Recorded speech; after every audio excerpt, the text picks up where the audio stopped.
Wellbeing at Work overview training. My name is Lisa Ocampo, one of the wellbeing coordinators for the city's Wellbeing at Work program, and I'm joined today by Carrie Bashirs, the wellbeing manager. This training is designed to support current key players and employees who might be interested in joining the program. But before we get started, just want to do some housekeeping. Please keep yourselves on mute. Feel free to please turn off your camera so that we have enough bandwidth to get through this training. There'll be interactive portion where you can join and turn on your cameras and unmute yourselves. Feel free to use the chat function to drop any comments that you want to share with us today.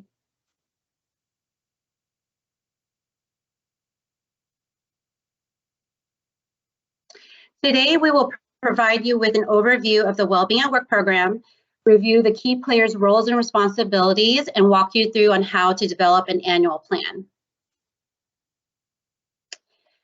This might be a refresher for most of you, but if you didn't know, the San Francisco Health Service System is a department that administers your health benefits. We support city and county employees, retirees, and their dependents. Within HSS, we have 3 well-being divisions, and with their specific brands. Better Every Day is all things member-facing. EAP, the Employee Assistance Program, is a free 24/7 confidential telecounseling for employees only. And then we also have the Wellbeing at Work program, which is the worksite wellness program for city departments.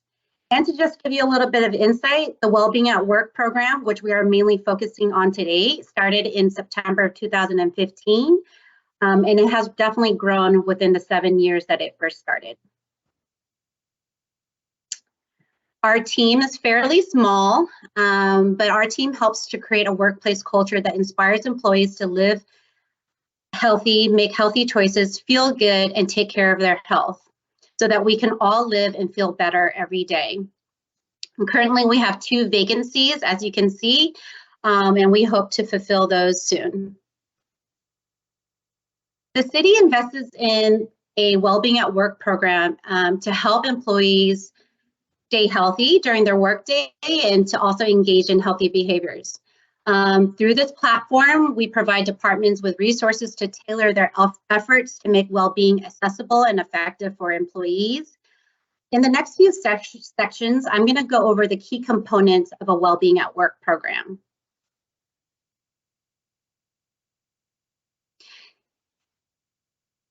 So we support well-being at work in several different areas. Our team helps departments understand, we work with departments to understand their needs. We help departments customize and tailor their programs and activities. And we also provide support and are a consultation service on how they can help improve the well-being of their employees. And one of the main components, and that is very essential to the Wellbeing at Work programs, are key players, like yourselves. And I'm going to go over the roles and responsibilities of a key player.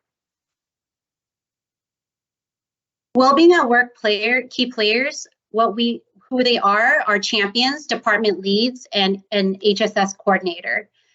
Also, if you are a department that has multiple champions and multiple locations, you might want to consider on having a champion lead who is the main contact for us and who can help get everyone together so that we can focus on an annual plan.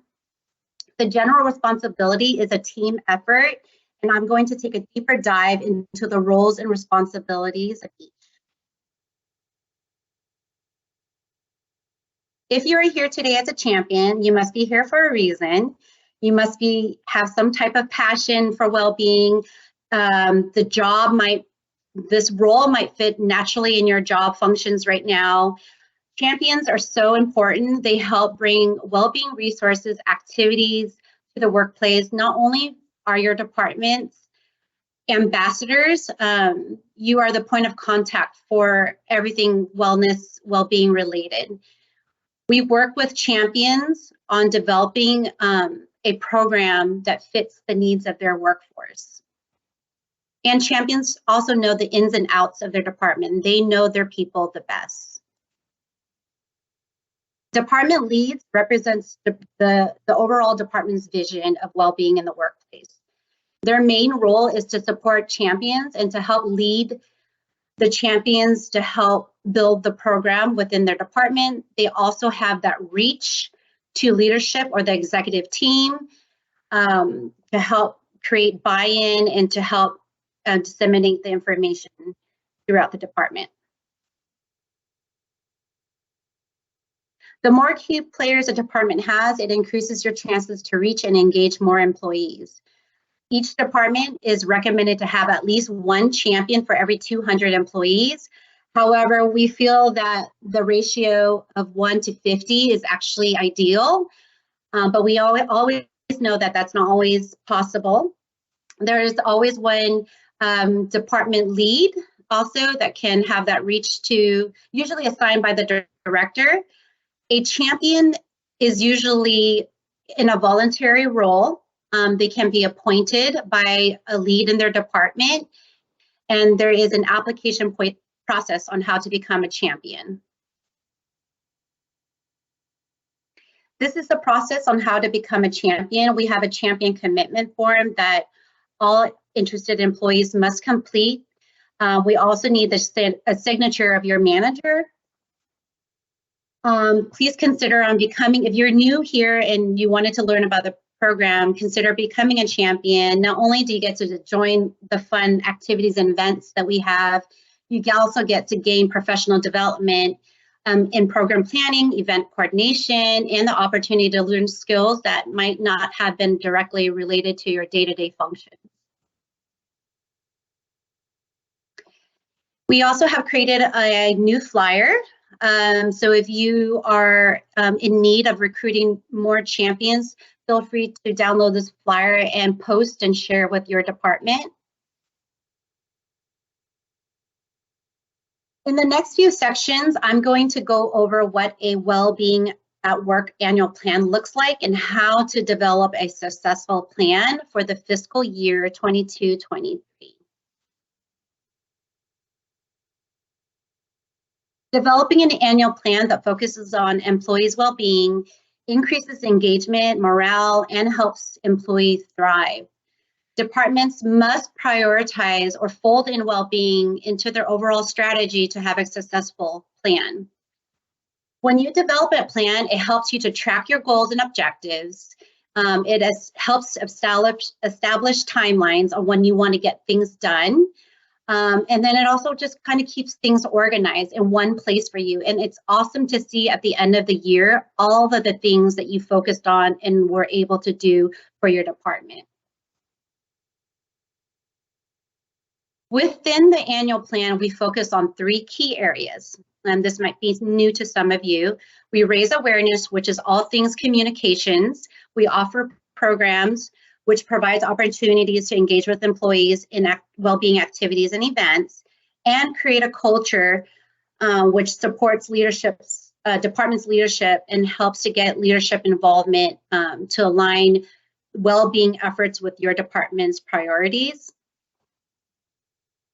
And we will review each with you. So raise awareness, as I mentioned, was all things communication. In this section, we'll go over how to successfully create a communications plan around well-being. Your goal to raise awareness is to increase visibility and accessibility of well-being resources. This helps to demonstrate why well-being is important to your department and how individual employees can be proactive with their well-being. To develop a good communications plan, aim to at least send one well-being communications monthly. Try to use the 3 different kind of platforms that may already exist within your department. And we will show some examples of what the different platforms can be. So here are a few examples. Many departments already have these in place. Department-wide emails are usually the easiest on how to spread information, share resources. Some do bulletin boards, post in break rooms or bathrooms. Some even have internal intranet sites. So use these resources as a way that where you can house and share resources with your employees. Okay, so this is our first breakout session, and I'm going to pass it to Carrie. All right, so welcome everybody. This is an opportunity for some sharing, to learn, brainstorm. And so we're going to break you out into groups of about 3. And if you currently are calling in through a phone, I don't see anybody that is, but by case I miss you, you won't be placed into an actual break room. You'll stay in this main room, and there'll be opportunities for you to share. And so what we'd like to do is in the break room, you'll have, like I said, 5 minutes. We're going to have you really talk a little bit about the communications within your department. So I'm actually dropping some questions into the chat. I'll go over those questions with you. And then once you go into your breakout session, we will actually post those same questions in the chat so you can follow along as well. So the first one is you're introducing yourself, right? Some of you may not know each other. So just a quick who are you, what's your department, and how long you've been in your role as a champion or in your lead role, or some of you are both. And then the first question is share with each other what is the best way that you have found to communicate with your department. And when I say that, I don't want you to think about the easiest way. I want you to think about the best way that you know people actually are getting that information, right? Because email, we can get it out to everybody, but is everybody reading it? Maybe not. The second question is, what are some of the challenges that you've had when communicating with your employees? Naturally, kind of moving into a virtual space have changed in how we communicate. So think about those things and what are those challenges? And then as a group, I'd love to have you brainstorm. What are some ideas that you can come up with to help overcome some of those challenges? When we're done, we'll bring you back to the main space, and we'd love for you to share. So take some notes. Some of you may not be comfortable with sharing back on your through your video or audio, which is fine. We'll allow obviously through the chat function as well. So be prepared to report back when you come back. Okay, yes, thanks for sharing, everyone. So when you're raising awareness, here are a few best practices. Number 1, determine your communication strategy. Take into consideration your workforce and your work environment. 2, identify the communication platforms that work best for your employees. Not all employees are desk workers or have access to a computer, so think of different ways that you can communicate with them. And try to send out your communications monthly and try to use different avenues on sending out information. People receive information differently, so one way might work for someone than the next person. So explore those different platforms. After today's training, we invite you back to finish out your developing an annual plan for the fiscal year 22-23 in tab 1A. There'll be a series of best practices and things for you to think about and what you want to focus on for this year under Raise Awareness. If you have any questions, please reach out to your coordinator for support. The second component of building an annual plan is focusing on offering programs. And to offer programs, the goal of this section is to offer activities, to bring events to the worksite so that employees have an opportunity to engage into them. Aim to offer at least 4 HSS or 1 HSS sponsored activity quarterly. And then we want to see departments to try to implement 1 department-led activity. And we will go into more details on what is a HSS sponsored versus a department-led, to give you a few examples on how to do that. Here are a list of what we can do, HSS sponsored activities that we can do for your work site.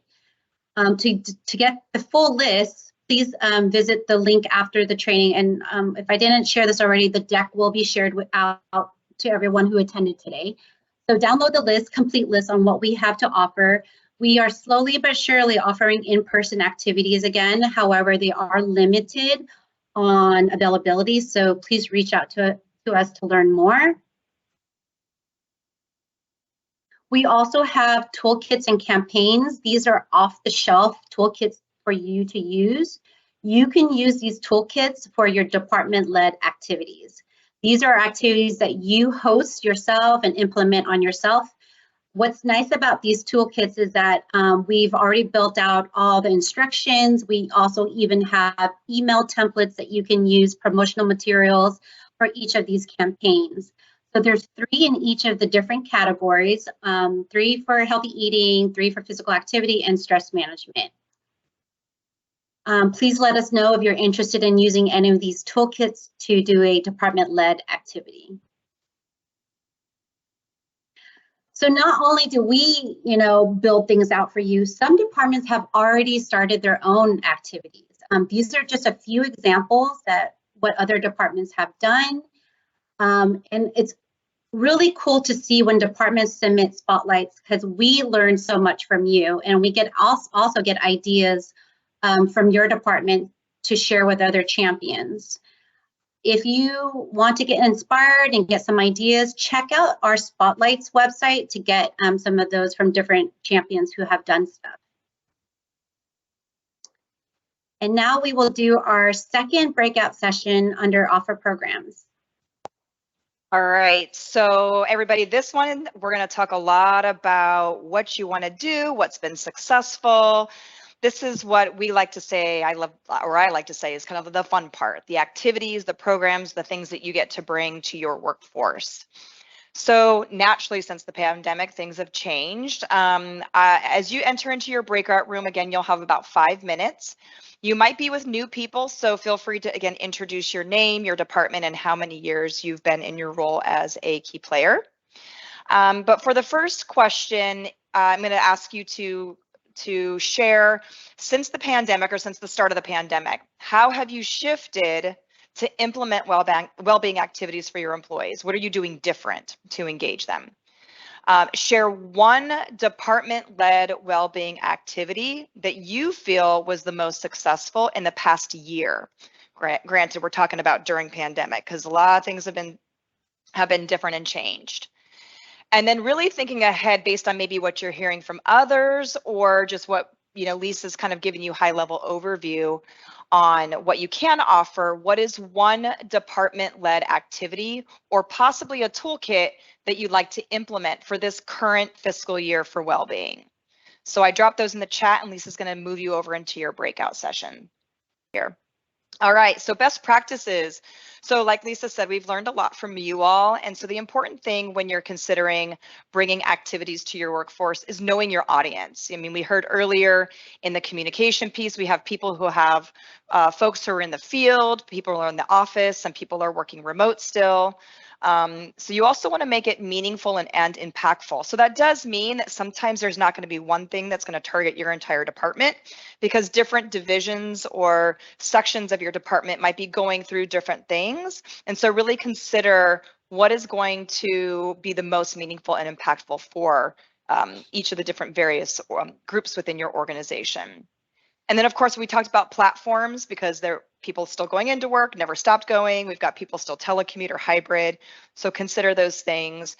And then the biggest thing I hear right now is there's a lot of folks that are burnt out. The work is just piling and building and time is very valuable. So make it worth their while to participate and consider how long you should make that activity so they feel like I can still engage, but then still actually get my work done. Next slide. All right, so requesting a activity from HSS. We have a slightly different process for those who have been around for a while, A lot of our sponsored events do take about 6 to 8 week lead time. So just start planning now. We're going to actually ask you in follow-up today to start thinking about what you'd like to do in the next 3 to 6 months. We do have an activities description list. You can link directly from the slide deck that Lisa will be sending out later. Within that activities description list, I do want to call out, there is an additional link to a vendor called ComPsych. Through the end of this year, we do have access to use ComPsych services. There's about an additional 180 webinars that you can access. So take a look at that. Obviously, choose a date and a time, 6 to 8 weeks lead. And then we do ask for an alternative. Give us an option 1, option 2. And then we have a new request form. So it's through Microsoft Forms. You'll need to click on the link, put your request through that form, and then just send us an email. Hey, Wellbeing, I just put in a request for activity, and that'll prompt us to go in and then formulate moving that request forward. Next slide. All right, incentives. Who doesn't love prizes? We heard that earlier. I think there was some questions that came up about prizes. We've got them. We've been storing them for a couple of years here in COVID. So do not hesitate to work with your coordinator and talk about how you want to tie in incentives that we can provide you for your activities. Next slide. And then after today, we're going to ask that you go back and then complete the 2A tab, which is focusing on programs, looking at reflecting your department, how you want to promote, what types of activities, how you're going to choose where to implement those, how to implement those, and then really focus on what is that department-led activity or toolkit that you want to focus on for the upcoming year. All right, next slide. All right, so we're moving into create a culture. And I have to admit, this is probably the most challenging part for all. It's been on our radar for a long time about we really want to take a deeper dive. But creating a culture is really your organization's commitment and willingness to say, you know what, we're going to demonstrate that we care about our employees. We're going to live, eat, breathe well-being. And we know that there's all different levels of that. But it really involves having leadership support to maintain that workplace environment that really helps to promote and support employees at the workplace, engaging in well-being. Next slide. So the main goal here is really get leadership engaged, get them involved. And obviously focusing on doing this through some recognition and looking at policy. So we understand all of you bring different roles. Some of you might be at higher levels, some of you might not be. So we'll talk a little bit about some ways you can go about tackling leadership, which is one of your objectives, on how you can get in front of leadership, how you can focus on policy. One of the things we'd like you to do is implement recognition and appreciation, and then do what we call a reoccurring activity. So that's something that typically would actually happen at the very least 4 times throughout the year, but ideally aiming for 1 activity monthly. Next slide.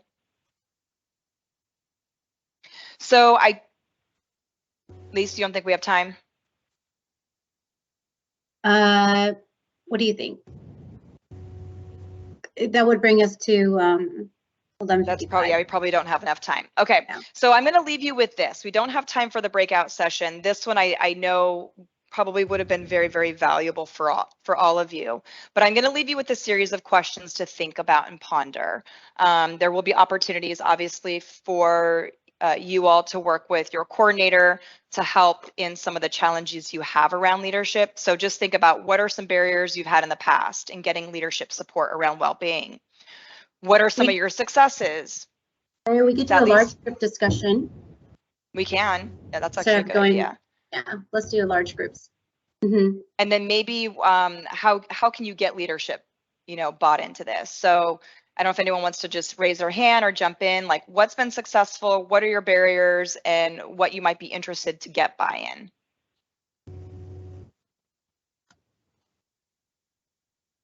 All right, so you want to really focus on how, what are some opportunities and how you can engage your leadership, create that culture of recognition, and really try to see how you can get appreciation at all levels, so from organization to leadership to peer-to-peer.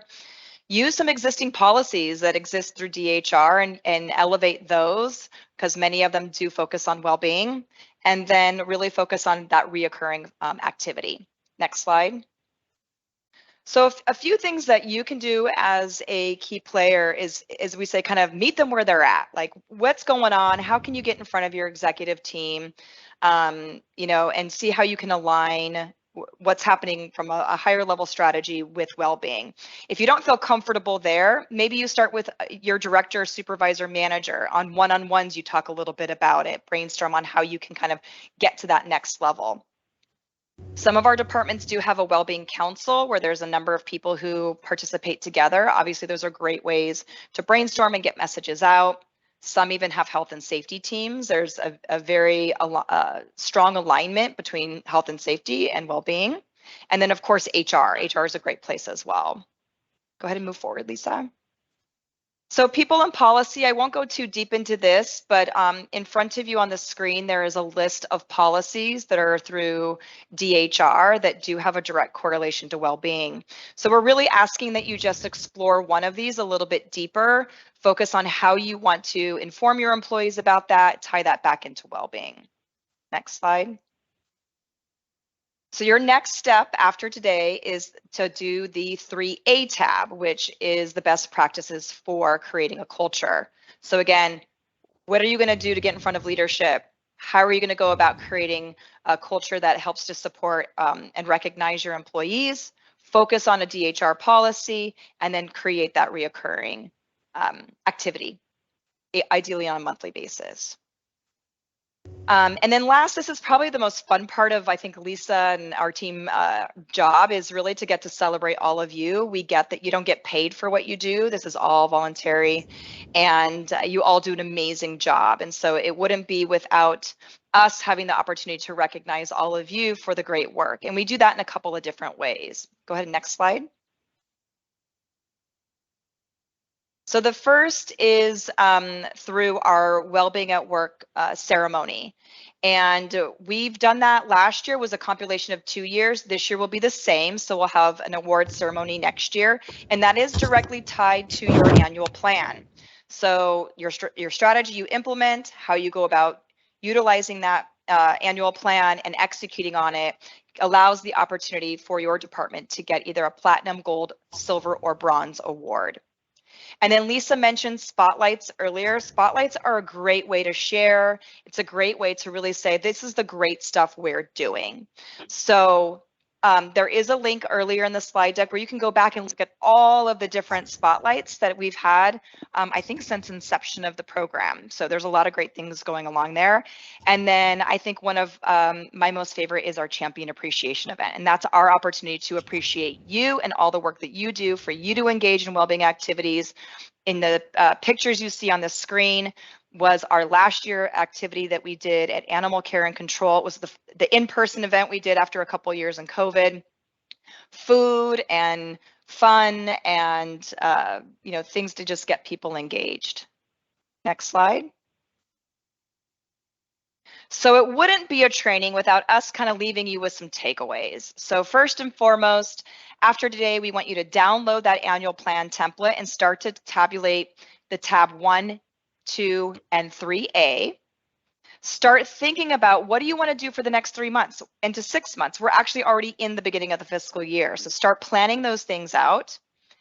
And then we realized that we threw a lot of information at you today. So we created a champion resource guide. It's literally a 2-pager that gives you ideas on everything from activities that you can implement to resources that you can share with your employees. So download that and take a look at that.